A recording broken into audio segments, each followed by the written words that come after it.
Oy kaswabe, buti na lang nakatuto ka sa video natin. Dahil for today, pag-usapan natin ano nga ba yung top 3 car upgrades and must-have na car accessories para sa inyong mga sasakyan. So gusto ko lang klaruhin sa inyo kaswabe na this video is not sponsored. Kumbaga, ano lang yung priority list ko coming out of my head na gusto kong isuggest para sa inyo. Kasi napakarami niyan. Merong exterior, interior, safety and emergency gears, and even pang-performance. Pero uunti-untiin natin yan kaswabe, and alam nyo naman ngayon, may bago tayo sa YouTube.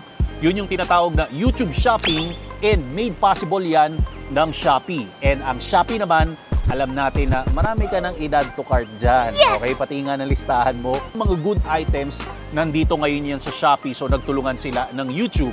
So para umpisahan mo ang iyong shopping, i-press mo lang dyan yung basket icon, or pag hindi ka naman nakatelepono, nandyan yan sa information below. Pag kinlik mo, dediretso ka sa Shopee platform. So may mga items akong gustong i-recommend sa inyo. Pag alam nyo gagana para sa inyo, di go. Pag hindi naman, siguro wait mo na lang yung another video ko. Baka makita mo at para makatulong sa iyo and even sa family members mo na merong mga sasakyan. So ano pang inaantay natin? Kaswabe, let's begin.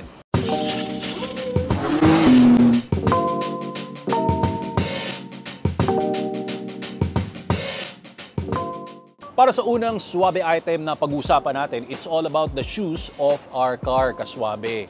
Pag first time ka nga palang follower sa ating YouTube channel, I am driving isa lang naman, American muscle car. It is a Chevrolet Camaro, pero D6 lang to, hindi ito D8. Kaya nakaka-survive pa rin tayo ngayon. Okay? So, nakastock nga pala yan ng Goodyear Eagle F1. Kasi dati nag-drive ako ng Corolla, BMW 3 Series. And for me, childhood dream ko, yung pinakamagandang brand ng gulong. So sabi ko, next time pag nagkaroon ako ng sports car, bubusugin ko na yan sa mga accessories and car upgrades. Ngayon, isa sa mga nauna tong gulong ng Michelin, pinalitan ko yung Goodyear. Kasi kung aaralin mo talaga kaswabe, maganda na yung brand ng Goodyear, pero ang Michelin kaswabe, respectable yung brand yan. Ano ba yan? May langaw. Tapos long-lasting yung performance. Number 1, when it comes sa tire technology, pwedeng pang wet and dry seasons, and you will have a great traction control. Ayun yung importante dyan.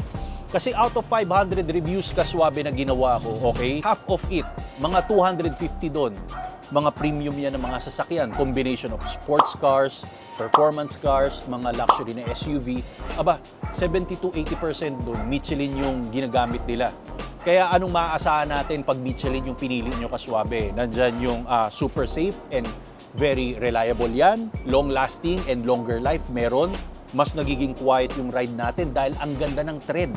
So dun sa trend, very planted yan. And naalala ko dati, nung naka-BMW 3 Series ako, yung mga stock na gulong ko, napalitan ko yung isa. Hindi branded, mga tag-worth 8,000 or 10,000 lang. And after 1 year, alam mo, kinumpara ko, mas matagal na yung mga stock tires ko laban dun sa bago na kinuha kong mura. Lusaw yung gulong nung bago kong pinalit. Ganun ka-importante yung kaswabe, okay? Mas maganda yung tread, nagtatagal talaga, hindi ka agad na-worn out ito. And ang importante, mas nagiging fuel efficient yung kotse ng sasakyan natin pag tamang gulong yung ginamit natin. Katulad ng tao, kunyari nagra-running ka pero hindi pang running shoes yung ginamit mo, ano mangyayari sa movement mo? Hindi ka magiging accurate, tama? Hindi ka magiging precise. So ganun rin sa gulong ng mga sasakyan natin. Kinakailangan, wag natin tong tipirin, wag natin tong i-budget kasi kung highway ka palagi nagda-drive, hindi ka lang city driving, mabilis yung sasakyan mo. Di yung number 1 sa tire technology yung piliin mo, which is, ang nire-recommend ko talaga, yung Michelin na yung kunin mo. So, nandyan yung selection dyan. Ang next na swabe item na recommendation ko is magkaroon ka ng dashcam sa loob ng iyong sasakyan. Pero what kind of brand? Ang hawak natin is the DDPi Z50. Hindi man ito yung latest, pero ito yung ginagamit ko sa aking Chevrolet Camaro. Merong Z60, 3-channel multi-angle na siya, pero ito dual channel naman. Mas mahal yon, pero mas pack ng features. Pero ito muna pag-usapan natin. Ngayon, bakit mo kailangan ng dashcam? For refresher lang. Ang importante dyan, nakukunan mo rito sa loob yung mga cheerful moments, yung usapan nyo ng loved ones and even family. Minsan, yun yung nami-miss out natin kasi hindi mo naman palaging pwedeng i-record via cellphone lang yung mga usapan, tama?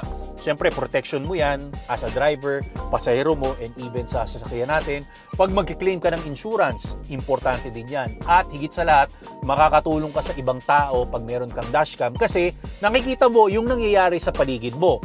Ngayong etong DD5, hindi lang siya naka-on para maiharap ko lang sa inyo. Ang feature niya, meron siyang 2.3 inches na display, meron kang physical button, tapos rotating yung angle ng camera natin dito.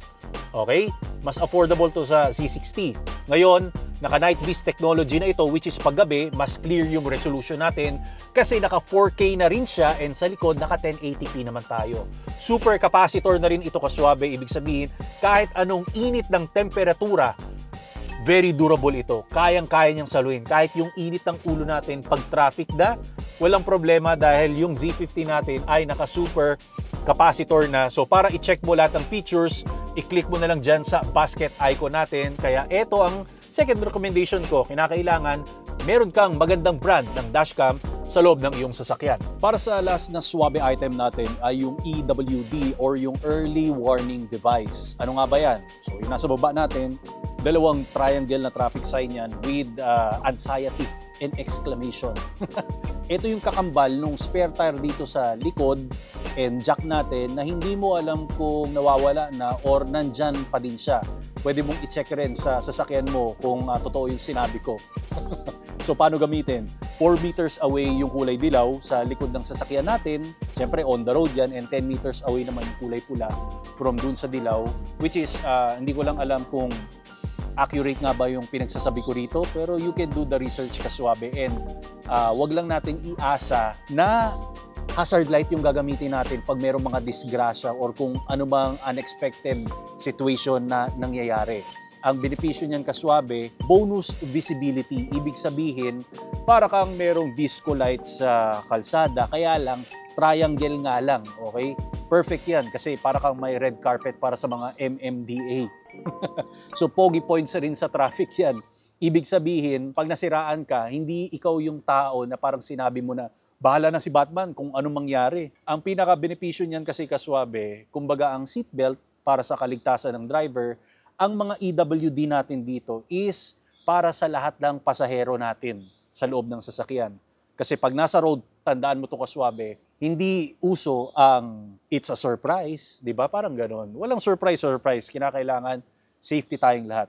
So sana, yung mga items na pinag-usapan natin, makatulong sa inyo and pwede ka mag-comment dyan sa baba kaswabe kung ano yung sa tingin mong mga car accessories ang kinakailangan and priority kagad natin sa mga sasakyan natin kasi in the next few videos, mag-feature pa tayo ng mga ibang accessories sa exterior, interior, even sa safety and mga performance. So once again, powered ito ng Shopee from the YouTube Shopping and i-check nyo na lang ang information dyan sa baba. Maraming salamat and i-check mo na lang lahat ng mga reviews natin coming from this Rico Suave channel.